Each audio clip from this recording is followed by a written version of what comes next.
No a celá myšlienka vznikla z toho, že ja som ešte ako študent na strednej škole začal pracovať na myšlienke, ako recyklovať cigaretový odpad. Teraz sa bavíme o bežných cigaretách, ktoré všetci poznajú. Jak vás to napadlo? Měl jste pocit, že si toho všude hodně válí? Presne tak. Že som jednoducho sa pozrel okolo seba a videl som, že je tu nejaký materiál. Som si prečítal takú štúdiu austrálskych vedcov, ktorí hovorili o tom, že by sa tie vlákna z cigaretového filtru dali využiť ako prímes do stavebných výrobkov. Oni mali len takú hypotézu, že by sa to dalo použiť pri tehlách, asfalte, betóne a tak ďalej. A následne som to zaniesol do laboratórií jednej construction company, stavebnej spoločnosti, kde sme teda urobili prioritne takú komparatívnu štúdiu, kedy sme urobili vlastne bežný asfalt a potom asfalt s prímesou z tých vlákien z cigaretového filtra. No ale my jsme tenkrát měli nějaký cíl, kolik kilogramů chceme vyzbírat za 2 měsíce a my jsme to vyzbírali asi za 1,5 týdne v obou těch zemích. Takže v podstatě to najednou se to rozjelo.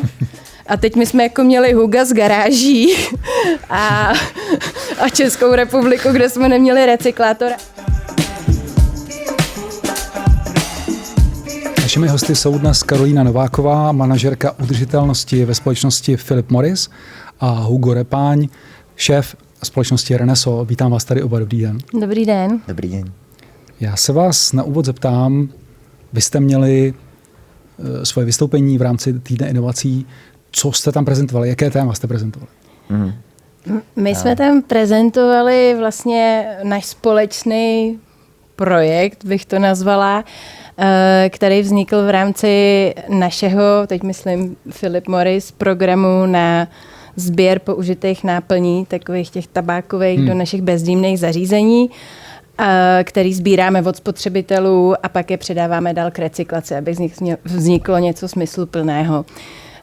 A Hugo je právě ten recyklátor, co je pro nás recykluje, takže jsme tam šli prezentovat ten náš příběh téměř 3letý, jednak z pohledu korporátu a ten příběh ze strany korporátu a pak ten příběh ze strany startupu a tak jsme tam dali do kontrastu to, jak to všechno zapadlo a dopadlo, že ten program přinesl super výsledky zatím.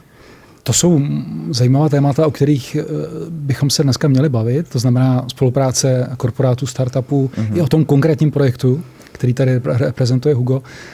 Možná by bylo fajn na úvod si představit vůbec ten program jako takový, v rámci kterého to celé vzniklo. To možná ještě vemu já. Jasné.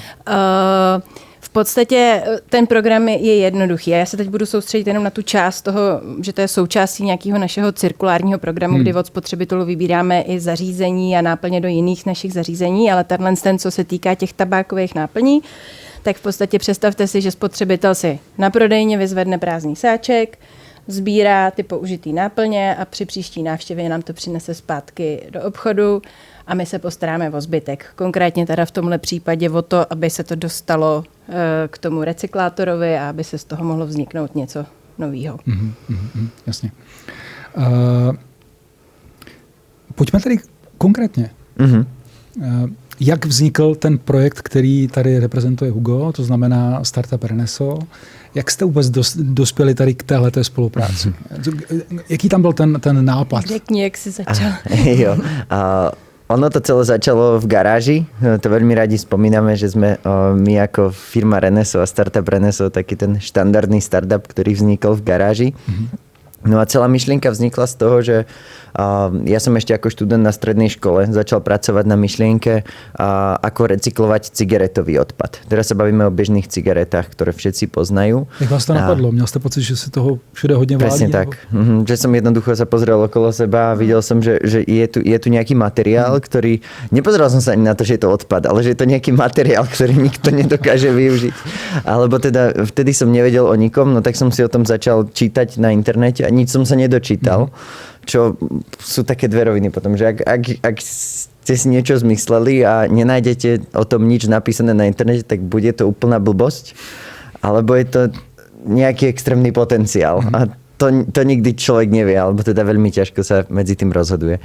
No a takže teda začal som pracovať prioritne prv na tom, som si prečítal takú štúdiu austrálskych vedcov, ktorí hovorili o tom, že by sa tie vlákna z cigaretového filtru dali využiť ako prímes do stavebných výrobkov. Oni mali len takú hypotézu, že by sa to dalo použiť pri tehlách, asfalte, betóne a tak ďalej.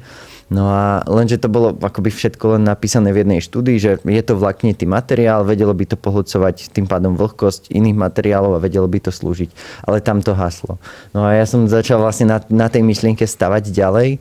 No a ako študent na strednej škole som zorganizoval zber cigaretových ohorkov medzi mojimi kamarátmi, kedy sme vlastne zbierali ten odpad zo zeme a následne som to zaniesol do laboratórií jednej construction company, stavebnej spoločnosti, a kde sme teda urobili prioritne takú komparatívnu štúdiu, kedy sme urobili vlastne bežný asfalt a potom asfalt s prímesou z tých vlákien z cigaretového filtra a porovnávali sme, že či obidve spĺňajú tie vlastnosti, ktoré majú. Teda to vyšlo pozitívne. Začali sme na tom stavať ako firma, začali sme robiť so samosprávami, s mestami, aj s firmami, aj s festivalmi. Pardon, že vám skáču do řeči. Vy říkáte, že to vyšlo pozitivně. Co přesně vyšlo pozitivně? A my sme prioritne je to o tom, že vy musíte urobiť pri vývoji novej asfaltovej zmesi takzvanú skúšku typu. Skúška typu určuje to, že sa jednoducho zamieša tá asfaltová zmes a dáva sa to do rôznych prístrojov, ktoré majú merať výkonnosť tej asfaltovej zmesi. To znamená, že sa tam vyhodnocuje, povedzme, vyjazďovacia skúška. To je jednoducho bežné koleso, ako si viete predstaviť, ktoré vlastne chodí strašne rýchlo po tej asfaltovej zmesi a vníma sa, že ako sa deformuje. To znamená, že aká koľaj vznikne vlastne v tej dráhe toho kolesa. To bol jeden, potom sú tam tržné vlastnosti, že vlastne odolnosť voči trvalým deformáciám a tak ďalej. No ale teda výsledok, aby som nepredlžoval, bolo to, že obidve tie zmesi spĺňali normy. To znamená, my máme na všetko aj v Československu, to sú ešte československé normy, ktoré sa tam niekde uplatňujú, ale teda sú na to stanovené postupy, kde máte limity, že koľko môže byť, povedzme, vyjazdenosť a tak ďalej. No a všetky tieto limity boli splnené aj pri tej zmesi s tým našim nápadom. Takže na tomto sme začali stavať a aby som sa už preklenul k nám, tak to bolo o tom, že my sme si spracovali približne 100 kg odpadu mesačne. To bola bolo to v garáži, taká hračka. Ja som vždycky zavolal niekoho kamaráta, ktorému som to ukázal a nejako sme to spolu robili. No a v tom nám prišiel e-mail od Philip Morris, že teda majú informáciu o tom, že dokážeme spracovať a využiť ten acetylcelulózový filter pri bežnej cigarete a teda či to dokážeme aj pri tých tabakových náplniach. No a tam sa to celé odpálilo do vzduchu. Presne tak. Na tom sme začali stavať a v počiatku sme to chceli urobiť. To môžeš ty, Karolina, povedať, že ako sme to len v malom chceli naštartovať a skúsiť a vôbec nám to nešlo robiť v malom. Story, kterou můžu doplnit, že my jsme s celým tím projektem... Ještě, Karolina, pardon, že vám skočím řeči. Než vás o tohle poprosím, tak se jenom ještě zeptám. Tam šlo o to, že vlastně použitím těch cigaretových směsí v tom asfaltu, tak výsledek je, že jednak se, dejme tomu, zbavíme, když to řeknu takhle, těch cigaretových směsí a zároveň se ušetří materiál na přípravu toho asfaltu a tak dále. Chápu to správně. No to vlastně jako nahrazuje jinak běžně používaný výrobek, který se při té přípravě asfaltu používá, který je z dřevní buničiny, z celulózy a nahrazují to teď ten materiál, který Hugo připraví z těch. Dá se tam specifikovat, kolik třeba procentuálně toho materiálu klasického se ušetří díky použití tady těch směsí třeba? No, tak ono sa to nahrádza jednak jednej. To znamená, že tam, ak sa použijú naše vlákna, tak to absolútne substituuje tú prítomnosť tej bežnej celulózy v asfaltových zmesiach. A pridáva sa do asfaltových zmesí, možno len pre zaujímavosť, sa pridáva 0,3 až 0,5% na hmotnosť asfaltovej zmesi. To si viete, taký veľmi, vždycky záleží na hrúbke zmesi, ktorá sa pokladá tak, ale veľmi, veľmi z letma je to približne 1 tona na 1 kilometr cesty, aby ste si to vedeli představit. Děkuju. Karolíno. No, my jsme chtěli mluvit o těch začátcích toho programu, že my jsme vlastně, ten program samozřejmě vznikl, že jsme jako měli nějakou ideu, věřili jsme, že by to mohlo fungovat, že by to dávalo smysl a že by to mohlo mít nějaký dopad. Tenkrát jsme si říkali, že to je takový win-win-win, protože to je prostě... Věřili jsme, že to bude dobrý pro naše spotřebitele, to jsme věděli dokonce zdát. Věřili jsme, že to může být super pro nás jako pro firmu a pak samozřejmě pro životní prostředí. No a my jsme tenkrát spustili, to bylo někdy v polovině roku 2022, pilot na pár prodejnách v České republice, na pár prodejnách na Slovensku a jako upřímně spíš to byl pro nás takový jako test konceptu, jo? Protože my jsme Na Slovensku, tam už jsme našli teda jako Huga a ten startup, takže tam jsme viděli nějakou cestu jako k opravdové recyklaci.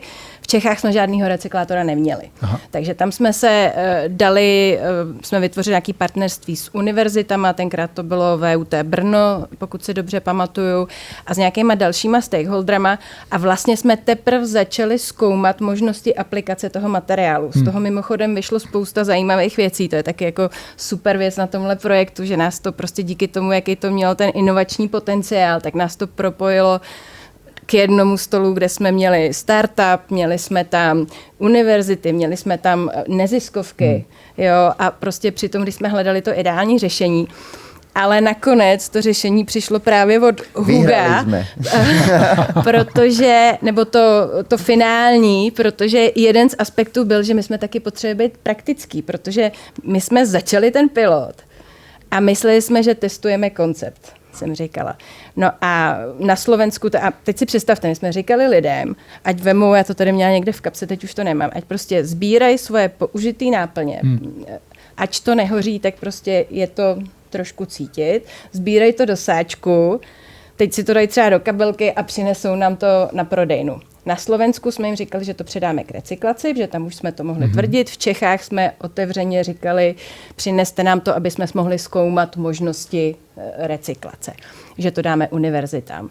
No a my jsme si mysleli, že tak jako otestujeme koncept, uvidíme, no ale my jsme tenkrát měli nějaký cíl, kolik kilogramů chceme vyzbírat za 2 měsíce a my jsme to vyzbírali asi za 1,5 týdne v obou těch zemích. Takže v podstatě to najednou se to rozjelo. A teď my jsme jako měli Huga z garáží a Českou republiku, kde jsme neměli recyklátora a teď ten spotřebitel už to očekával a teď do toho přišla nějaká inovace, takže jsme se prostě rozhodli ten krok udělat a prostě risknout to. Rozhodli jsme se, že Hugo je to správné řešení, protože je to něco, co je hmatatelný a co tady a teď máme a je to i něco, kdy opravdu někdy v jednoduchosti je síla. Jo? Prostě dáte materiál a Hugo to všechno zpracoval a na konci byl tenhle výrobek, který může nahradit jiný, což jako je super. My jsme mimochodem k tomu se pak dostaneme, dělali pak i spousta takových jiných věcí s tím materiálem, možná marketingově zajímavějších, ale z hlediska nějaký jako dlouhodobý udržitelnosti prostě ne to, kam jsme chtěli jít. No, takže jsme... jste říkala, že jste se rozhodli udělat ten krok, tak co to bylo ten krok? No, že jsme to riskli, my jsme prostě řekli tak jo, zainvestovali jsme do vlastně automatizace té Hugový recyklační technologie, takže té recyklační technologie Reneso. A prostě se to ukázalo, že se to vyplatilo, že ten projekt dneska, jako myslím, že si můžeme troufnout říct, že to je úspěch. A teď právě aktuálně jako řešíme rozšíření té technologie do České republiky, kde už máme ready linku, všechno domluvené a čekáme jenom na poslední razítko 2, aby jsme to spustili. No. Jenom ještě možná mě zajímá, Hugo, když jste to ladili, tu technologii, běželo to všechno jednoduše po másle, nebo tam byly nějaké... Jasné. Jasné, že nie. Jasné, že nie. Ja poviem pravdu, že keď sme to spracovávali v tej garáži, tak ono to viac nešlo, ako išlo. že my sme častokrát prišli s tým, že to ideme robiť. Neprechádzalo nám to, povedzme, cez peletizačný list tak ako málo, no tak sme tam priliali vodu, zrazu to prešlo, ale tým, že tam bolo veľa vlhkosti, no tak po zabalení nám ten odpad proste zhnil, hej, a tak ďalej. Že to sú jednoducho reality, ktoré sa učíme. A ja rád, síce si radi hovoríme technologický startup, ale veľmi rád to obdobie vývoja, recyklácie prirovnávam k praveku. Že to bolo vlastne tým, že sme nemali žiaden knowledge a jediné, čo bolo možné, bolo skúšať, tak sme jednoducho išli takzvaným tým postupom pokus-omyl, že kúpili sme tento stroj a aj práve tá finančná injekcia bola veľmi dôležitá v tom, že jednoducho my sme potrebovali skúšať a my sme urobili strašne veľa krokov vedľa. A nemohlo sa nám stať, že fatálne by bolo, keby to bola nejaká fatálna investícia, ktorá by sa nám nevrátila. Takže my sme akoby behom 2 rokov odkedy sme zistili, že už to v tej garáži nedáme a že to akoby nemáme šancu spracovať a kapacitne zvládnuť také množstvo odpadu, tak sme začali vyvíjať tú recyklačnú linku a po takmer 2 rokoch sa nám podarilo zastabilizovať tú recyklačnú linku, automatizovanú recyklačnú linku, kedy si to v jednoduchosti viete predstaviť tak, že na jednej strane vhodíte odpad a na druhú stranu, to je veľmi dôležité, u nás nastáva tzv. Stav konca odpadu.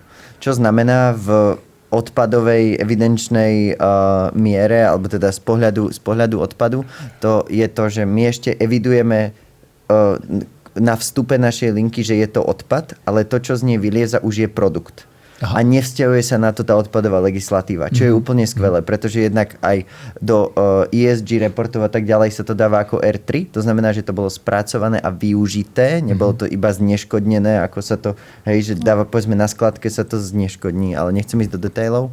Takže v podstate vieme z toho vyrobiť produkt, vieme využiť takmer všetko. My máme 90% vlastne z toho, čo odpadu, ktorý nám odovzdá Philip Morris, tak spracujeme na produkt. Tak. To jsi mě připomněl, jestli teda můžu, jak jste se ho ptal na ty klacky pod nohy cestou, nebo na ten vývoj, že jako to celý ten projekt, že byl opravdu, my jsme za tu dobu už vlastně od plánování toho pilotu, prostě toho bylo strašně těch výzev, jo, a hodně to bylo o tom, že někdy fakt člověk úplně jako spadnul a musel se sebrat a teda jako zase jít dál a velká část toho spadá právě těch výzev, řekla bych, spadá do toho, o čem mluvil Hugo, že s těma použitejma náplněma do těch našich výrobků, tak to je prostě, to spadá pod přísný pravidla odpadářského zákona. Mm-hmm. To znamená, my jsme museli od začátku všechno, co jsme dělali, konzultovat s odpadářskýma společnostmi, s expertama.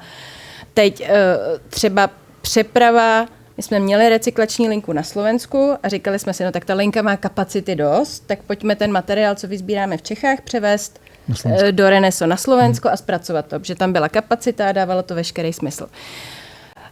To zajištění oficiálního povolení na tu přepravu toho materiálu, který jsme vyzbírali v Čechách do Renesa, který bylo prostě připravený a ochotný to zrecyklovat celý, to trvalo 2,5 roku. A všichni ty odborníci jako odpadářský nám říkali, to se vám nikdy nepodaří.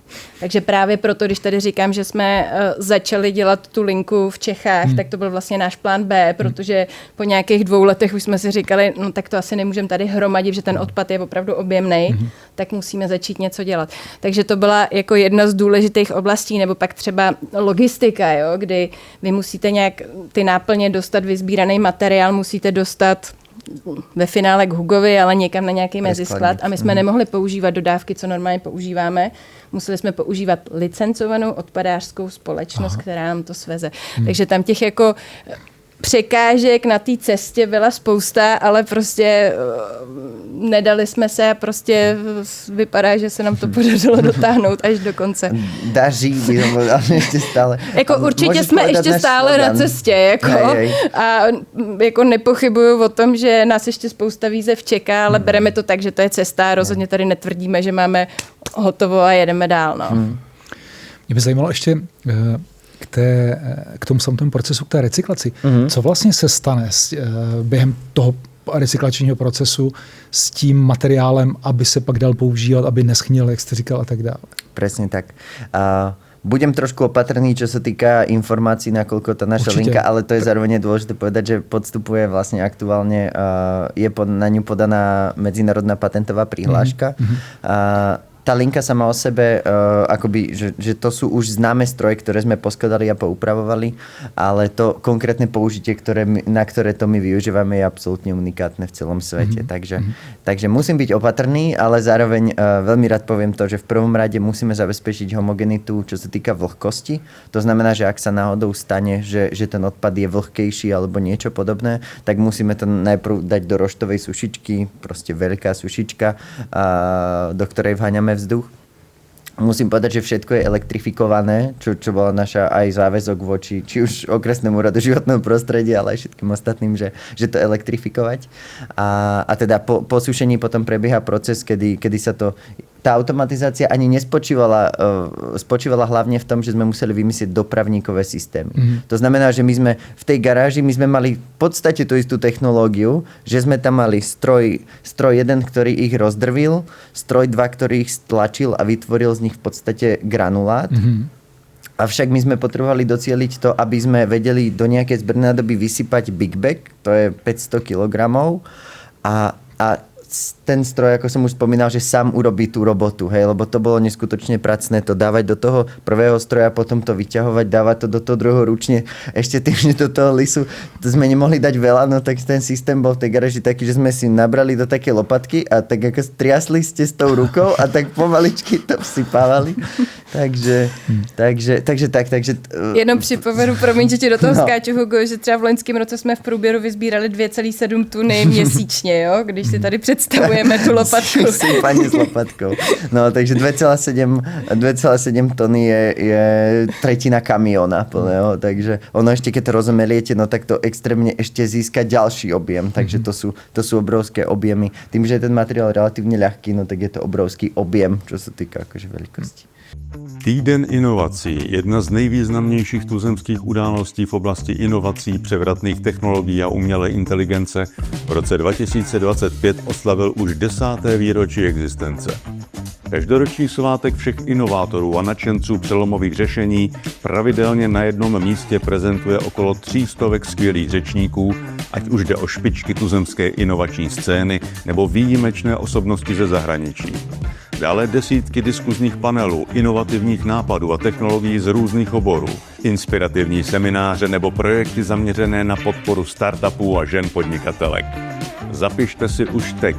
11. ročník týdne inovací proběhne 1. a 2. října 2026. Mě i zajímá vlastně spolupráce, to, co jsme naznačili na začátku, spolupráce korporátu a startupu. Jaké to bylo? Jestli třeba vy máte nastavená nějaká pravidla, nebo se to vždycky přizpůsobuje tomu konkrétnímu danému projektu? V tomhle případě to opravdu bylo tak, že jsme se přizpůsobili projektu. Jo. My samozřejmě jako naše firma, my máme prostě komplexní strategii udržitelnosti, ESG. Tohle ten program je jeden střípek v rámci těch všech věcí, co děláme. Ale byl tam a je krásnou ukázkou toho, jako co třeba děláme a toho jako how, toho, jak děláme a jak přistupujeme k udržitelnosti, že my často chodíme nad rámec legislativy. Jo? Pardon, že odskakuju, ale třeba u zařízení, stejně jako všichni jsme povinní odebírat od spotřebitelů použitý elektrozařízení, ale u těchto z těch náplní jsme to dělali vlastně nad rámec, protože nám to dávalo smysl a bylo to zakotvené i v rámci té naší strategie udržitelnosti jako jedna z věcí, co můžeme dělat. A tím, že jsme tomu věřili, tak ale samozřejmě to, že to bylo součástí toho našeho indexu udržitelnosti a těch našich strategií, tak se nám podařilo získat podporu managementu, protože upřímně z mýho pohledu, když mám popisovat jako naší strategii se startupem, tak šlo o to nejdřív to jako obhájit před managementem, prodat to, že to dává smysl pro všechny ty 3 elementy, co jsem zmiňovala předtím, a potom samozřejmě sehnat ty finance a tohle. A to byla strašně důležitá součást. V momentě, kdy už jsme pak měli nějaký pole, se kterým můžeme operovat, tak pak už bylo jednodušší, protože jsme věděli, co můžeme Hugovi slíbit, kde třeba musíme přibrzdit a tak dál. Ale nebylo to nic, na co bychom byli zvyklí. Naše firma prostě sama prochází v obrovskou inovací. Jo? Jako, já vím, že lidi si spoustakrát říkají, jako Philip Morris, prostě nějaký prostě dinosaurus, jo? Ale naše firma před 10 lety úplně překopala svůj business model. Jo? My jsme jako odešli, říkáme tomu budoucnost bez dýmu, my jsme odešli od tradičních cigaret k výrobkům, který mají mnohem menší rizikovost, aby pro ty lidi, co jako, samozřejmě, že je nejlepší přestat kouřit, ale pro lidi, co prostě chtějí dál užívat nikotin, tak jsme přišli prostě s inovacema, který jim umožňují prostě mnohem nižší škodlivost a rizikovost těch výrobků. Ty nový teď mají od 90 až 95% méně toxinů než cigarety. No a v rámci tohohle z toho směru pryč od těch cigaret samozřejmě obrovskou součástí té transformace naší firmy, kde jsme vlastně jako drivovali celou tu industry, toho biznisu, tak inovace byla za vším. Jo, takže v tom smyslu pak dává smysl i to napojení, ten program a napojení na nějaké nové technologie a vymýšlení, co by se s těma výrobkama dalo dělat, protože to nějak, teď už je to jako součástí naší DNA v podstatě. A co se týká opravdu té spolupráce té velké firmy se startupem, tak Myslíte jako meetingy, jak často máme? Nebo... meetingy. Teď nevím, já jsem na to šla ze zhora, ale řekněte po čem. Jo, jde mi samozřejmě o nějaký jako dejme tomu denní rytmus té spolupráce, teď to trochu přeháním, jo? Ale prostě nějaké nastavené procesy, aby to fungovalo ke spokojenosti obou těch stran, jak tohle. Řekneš to ty? Hej, môžeme, akože po praktikaliach každé 2 týždne v stredu o 13. Kto chce, môže sa pripojiť a príjmeme každú ďalšiu inováciu. Tam spíš do toho, jestli máte nějaké cíle, co vy třeba musíte dodržet. Akože, máme jasné. smlouvu, samozřejmě. Ja chápem otázky, tak môžem ísť k nej, že snom každého startupu je spolupracovať s korporátom, keď to tak vo všeobecnosti poviem, hej, že určite sú nejaké, ktoré nie, ale že to je, že ak máte nejakú službu, ktorú chcete niekomu delivernúť, no tak práca s korporátom je to, kde to najlepšie vyskúšate a tá idea je najviac grillovaná. No a teda my sme začali takúto spoluprácu a určite innovation teaches patience, že inovácie vyžadujú na trpezlivosť. A to je presne to, že my niečo nevieme dodať hneď, ale ja si uvedomujem, aká obrovská sila človeka sa objaví v situáciách, keď vám niekto povie, že niečo skutočne potrebuje a vy viete, že na to máte povedzme týždeň. Ale ak je to niečo fakt dôležité, tak my si nevieme ani teraz predstaviť, koľko človek dokáže za týždeň urobiť, ak vám niekto povie, že to musí byť za týždeň, inak proste je to stratené. To znamená, že ja verím práve v to a myslím, že sme sa to spoločne aj naučili, že my sme určite neboli dokonali a veľmi si vážime a neustále to prichádza tá dôvera oboj strane, by som povedal, ale prioritne je to k nám, lebo my fakt, hej, že tie procesy si nejako postupne dorábame v tom, čo je treba, akým spôsobom. A chcel som len povedať to, že to, čo nemáme, tak častokrát vieme urobiť a učíme sa z záchodu. To je základná mantra nás, že to i my. No, že je to taká vzájomná. A ja by som chcel povedať len a pochváliť trošku Philip Morris za to, že napriek tomu, že je to korporácia, tak ja mám pocit, že je to zároveň vždycky je to asi o ľuďoch a ak sú správni ľudia na správnych miestach, tak sa potom dá hýbať aj s vecami, ktoré zdanlivo by vám možno niekto povedal, že sa to nedá. Ja som takúto odpoveď u vás počul len fakt zo párkrát. Že... Já se na to ptám přesně proto, že se často mluví o tom, že ten korporát má ty zaběhané procesy, s kterými nejde hnout. Naopak ten startup je flexibilní ve všem možném a tak dále. Tak jak to dohromady? Dodám možno poslednú vec za mňa a to poviem na rovinu, že mali sme výhodu, že sme boli jediní. Neviem si predstaviť, čo by bolo, keby tu bolo 7 recyklačných riešení, z toho 4 by ponúkali nejaké globálne, nadnárodné, vyprocesované firmy a 3 z toho by boli startupy, 1 z toho by sme boli my. Ako keď sme skutočne, dovolím si tvrdiť, že zatiaľ najlepšia možnosť, ktorá je na trhu, dostupná a tým pádom to možno v oboj strane sa dali robiť potom tie také, hej, že snahy o to, aby sme to urobili. Jo, a taky to děláte způsobem, který jako nám dává smysl, protože jak jsem zmínila na začátku, my jsme s těma náplněma udělali pár takových, budu říkat, marketingovějších věcí, asi nejznámější z toho, nebo takový za zmínku stojící, to bylo drivovaný z globálu, z naší jako matky společnosti, kdy byl projekt, kdy se vlastně z těch filtrů, těch náplní vyrobila výplň a ve spolupráci se světoznámým DJem se vyrobily bundy designový, ve kterých vevnitř byla výplň z těchto náplní, takže jsme spotřebiteli mohli říkat jako tady noste nám náplně, tady je bunda, která je z výplní z těch věcí, co nám nosíte. A samozřejmě, že jako asfalt není tak sexy jako krásná designová péřovka s jménem světoznámého DJ, ale my to furt bereme tak, jako super takovýhle projekty, vítáme to, pomáhá to rozšíření povědomí o tom programu, aby se to dozvědělo víc lidí, i třeba takových těch, co jim na tom jenom nezáleží, co jim jako, nejenom těch jako ultra, co jim záleží na životním prostředí, ale jako pod tím vším nám jde o to dělat smysluplně a dlouhodobě udržitelně, jak s ohledem na životní prostředí, ale tak i finančně. A to, že Hugo je schopný zpracovat všechno na výroby, které nahradí jiné, je prostě super. Jo, my samozřejmě to pak doháníme a využíváme těchhle z těch marketingových, že třeba si pamatuju, nám zbylo trošku té výplně z těch bund, tak jsme z toho udělali designový nábytek do obchodu. Udělali jsme z toho modulární polštářky na festivaly, takže děláme i spousta jiných věcí, ale tohle je prostě ta věc, co je podle mě ta správná. Tam to beru jako nějaký získání pozornosti pro ten program. Chtěl jsem se, Hugo, zeptat, vašimi klienty hlavními jsou stavební firmy, je to tak? Hlavnými, áno. Jednoducho u nás musí byť ten pohyb toho materiálu, takže áno. Na konci sú tie stavebné spoločnosti. Jak na to reagují? Jak se k tomu staví? Chce to čas. Innovation teaches patience. A to je aj pri... A to sa ukazuje.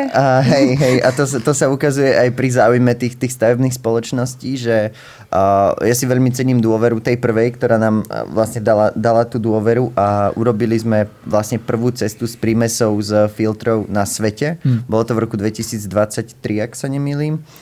A teda ako na to reagujú? Oni si...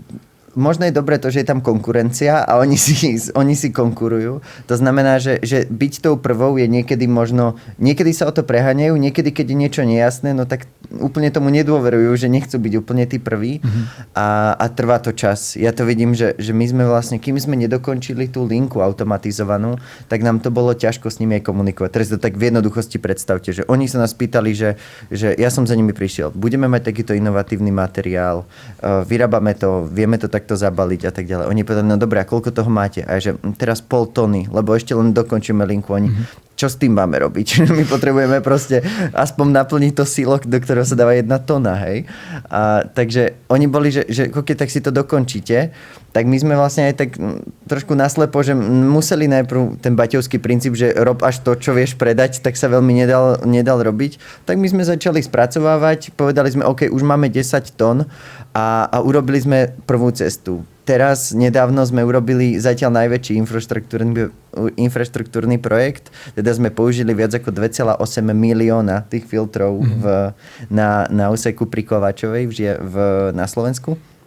A už vidno to, že chcú.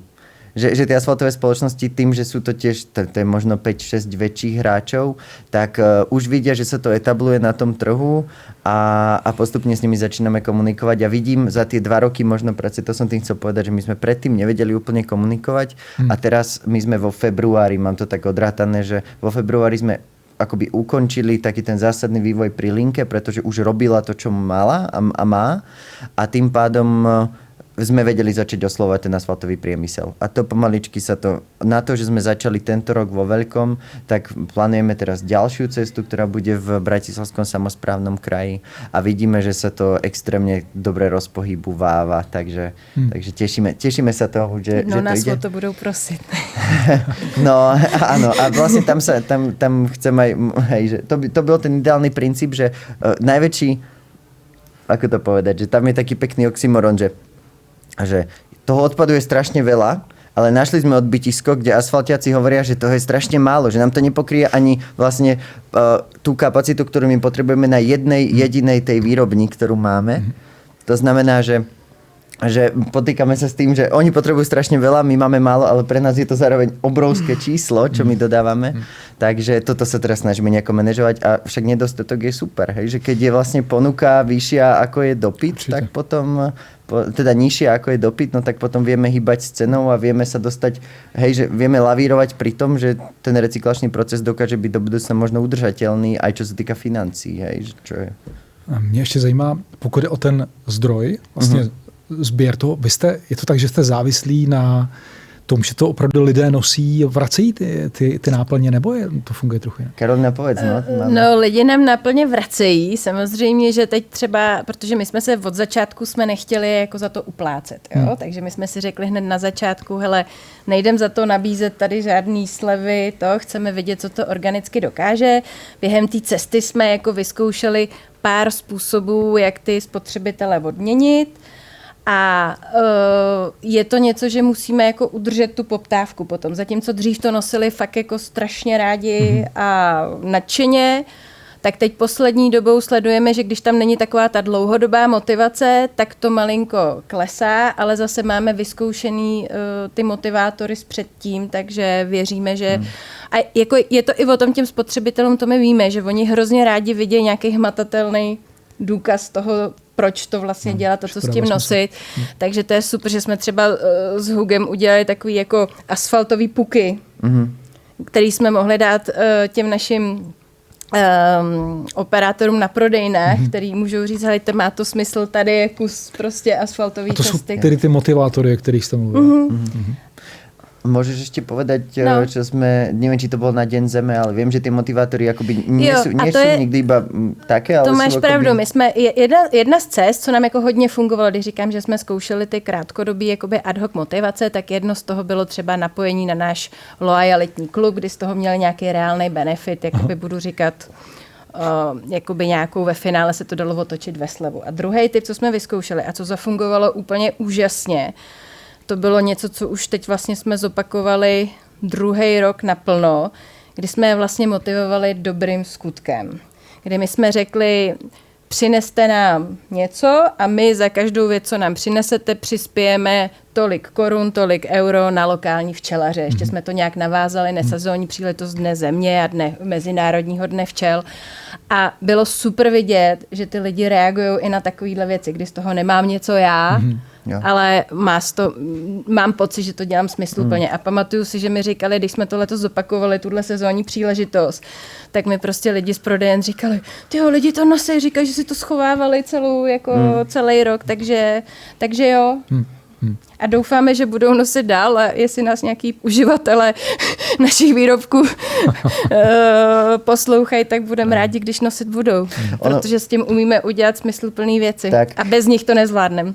Ja si myslím, že to je naprieč celým odpadovým hospodárstvom je teraz veľmi populárne, ale neviem, či len u mňa v bubline, alebo tak celkovo, že bol ten taký úzus o tom, že však to aj tak ide všetko do rovnakého kontajnera pri bežných akoby odpadoch, hej? Že ľudia mali ten dojem, že sa nič nejde. A teraz sa trošku začína hovoriť o tom odpadovom hospodárstve a my to vidíme tiež, že čím viac vysvetľujeme, čím viac ľudia rozumejú, tým majú možno väčšiu motiváciu.